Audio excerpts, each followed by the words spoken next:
aqui chocados com a sequência aqui de acidentes aéreos. Dessa vez poderia ter sido pior, mas não deixa de ter sido um susto brutal. Dessa vez ali, num voo saindo de Minnesota, acabou ali caindo em Toronto, no Canadá.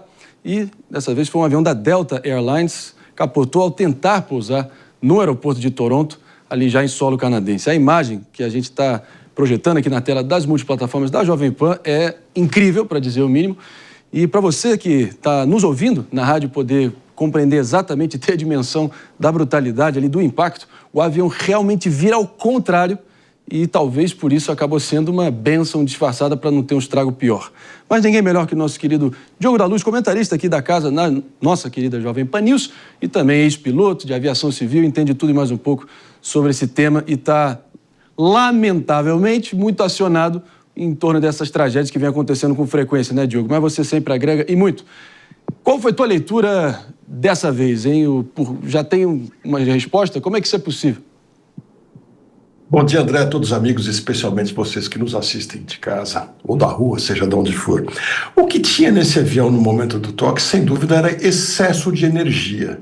Um avião, imagina um avião de 30, 40 toneladas que estava pesando naquele momento, para ele virar de cabeça para baixo, ele precisa de uma sobra de energia muito grande. O que eu quero dizer com isso? Ou a velocidade pouco alta demais, ou a descida muito rápida. O que deve ter sido vento de rajada bastante forte, de rajada meio de frente, bastante forte, pertíssimo do limite.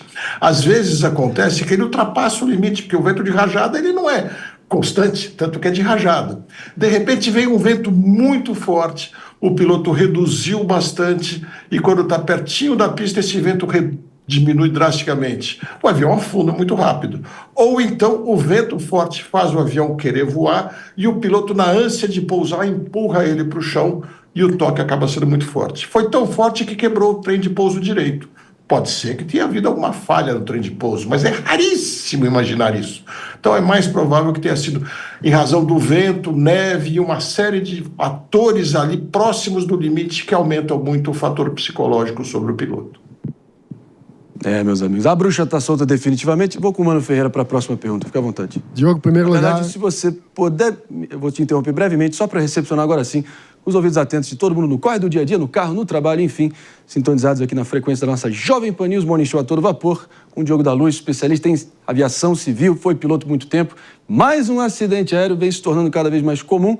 A gente está tentando chegar à raiz dessa constante aí que a gente vem tendo que lidar semana após semana. Inacreditável. Mano Ferreira com a próxima pergunta. Muito bom dia, Diogo. Sempre um prazer falar contigo. E a minha pergunta vai no sentido de tendência. A gente tem visto um volume de notícias do fim do ano passado para cá, de acidentes aéreos, que é impressionante. As pessoas ficam assustadas. Então, a minha pergunta é, está havendo um maior número de acidentes do que costumava haver ou, por algum fenômeno, as notícias estão ficando mais difundidas? Isso. Há motivo para temer? Temos que rever os protocolos? Qual que é o cenário? Então, mano, eu, como quase todos na aviação, sou daqueles que não acreditam em bruxas, mas a gente sabe que elas estão soltas, né? Porque realmente não é possível uma sequência tão grande. Tem a casualidade, sem dúvida, mas eu acho que tem alguns fatores que precisam ser repensados. Não é dizer, está tudo errado, mas tem alguns fatores que têm que ser repensados. Uma das coisas que eu vejo, os aviadores da década de 70, que foi inclusive a década que tinha muito acidentes, e daí que começaram a mudar na filosofia, eram aviadores em todo sentido.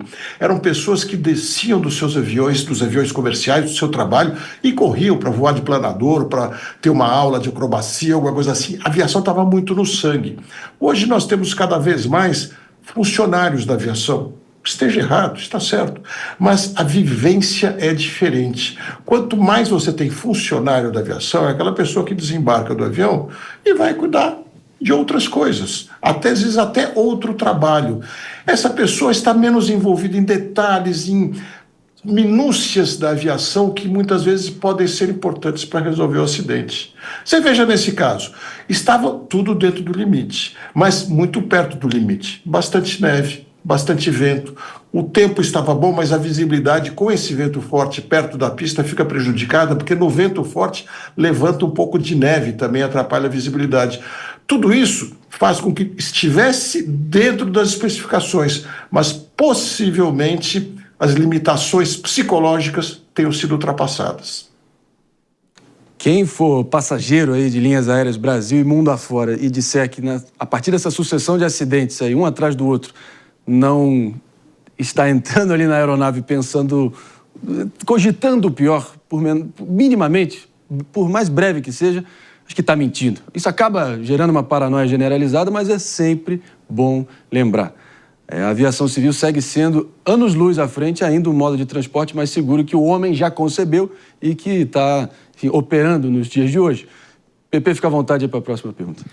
Diogo, bom dia, mais uma vez, né? Bom estar contigo falando sobre aviação. Para mim, é o maior especialista de aviação do Brasil, que do mundo, né?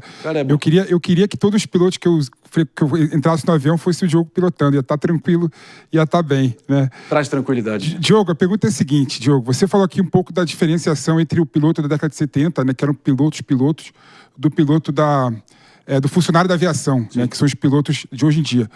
Você não acha que passa também a melhoria da segurança do voo em qualificar melhor os pilotos de avião? Como é que é o treinamento de piloto hoje em dia? O que eles têm que fazer? Daria para melhorar esse treinamento, né?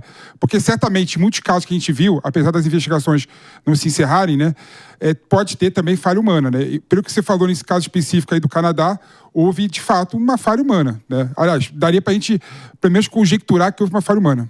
E aí? Muito provavelmente houve falha humana. E olha, Felipe, eu não sou daqueles que fica culpando os outros, eu não busco culpados de aviação. Eu sempre procurei discutir os meus erros com as pessoas, contar e pedir conselhos para evitar que eles se repetissem. E nunca me incomodei de discutir os possíveis erros dos outros para aprender. A gente não pode ficar com esse tabu, não pode falar, não pode acusar, não pode ofender, não pode humilhar, mas debater erro é importante. Essa é uma das maneiras de resolver. É uma coisa que eu vejo muito daqueles chamados pilotos da década de 70. Não sou saudosista, não é isso.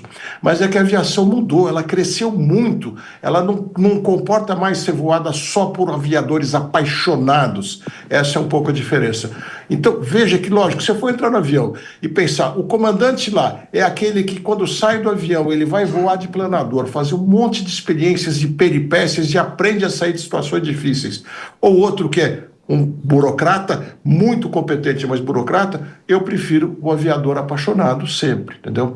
Vale lembrar que a gente teve 2 acidentes sérios com aviões muito grandes que ficaram com 0 combustível, um deles sobre o mar. Ambos conseguiram levar o avião do chão em segurança. Um deles teve algumas fatalidades, mas poucas. O outro levou plenamente em segurança. Ambos eram pilotos de planador. Quando o avião fica sem combustível, fica sem motor, quem tem experiência de planador, logicamente, se sai um pouco melhor. É isso aí. Aquela mesma lógica, pessoal, que a gente estava propondo aqui, até para a sensação de segurança pública, né? Será que os indicadores apontando uma direção, mas a percepção é outra? Fica esse dilema ainda a ser respondido aqui que o Mano trouxe, né, Diogo? Será que realmente mais acidentes sérios vêm ocorrendo ou é simplesmente fruto aí do nosso novo mundo hiperconectado, notícias 24 horas, redes sociais à torta e direito, que dão essa sensação de que a bruxa está solta? Enfim, será que está tendo mais voos também operando? Várias perguntas aí que a gente vai buscar responder na nossa próxima conversa. Obrigado, Diogo, pela presença, sempre agregando e muito aqui no Morning Show. Muitíssimo obrigado. Quero só deixar um pequeno recado. Aquele caso do Galeão precisa ser estudado, porque aquele caso foi diferente. Houve, na minha opinião, muita irresponsabilidade por parte de controladores. Diferente de todos os outros acidentes. Aquele não é exatamente um acidente para mim. Obrigado, um ótimo dia para vocês. Valeu, Diogão. Obrigado. A gente segue aqui com o nosso Morning